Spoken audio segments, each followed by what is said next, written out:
Mheshimiwa Spika, kama nilivyoeleza katika bunge la 13 mkutano wa pili, ahadi hizo zimetekelezwa kwa mafanikio makubwa kupitia sera, mipango na mikakati mbalimbali ya kitaifa pamoja na usimamizi madhubuti.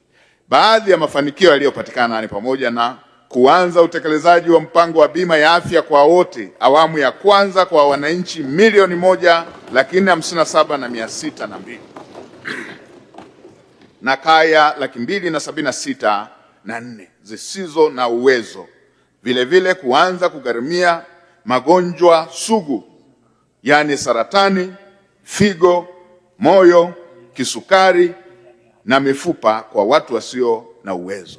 Mheshimiwa Spika, utakubaliana nami kwamba haya ni magonjwa ambayo yalikuwa yanasababisha shida kubwa kwa wananchi wasio na uwezo kwa kushindwa kukabiliana nayo, na kuondoa zuio la kuchukua miili ya marehemu katika vituo vya umma vya kutolea huduma za afya kote nchini kwa kigezo cha kutokulipia gharama za matibabu ni moja ya jambo ambalo limetekelezwa ndani ya siku 100.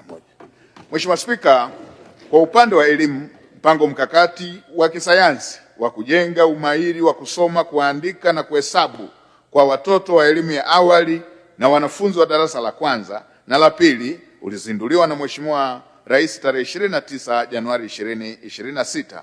Mpango huo wenye kauli mbiu ya mtoto asome, aandike na ahesabu bila shida unalenga kuongeza ubora wa elimu ya msingi na mbinu bora za ufundishaji. Mheshimiwa Spika, mafanikio mengine ni pamoja na kuzinduliwa kwa mpango wa kitaifa pamoja kati ya waajiri, vyuo vya ufundi stadi na vyuo vikuu.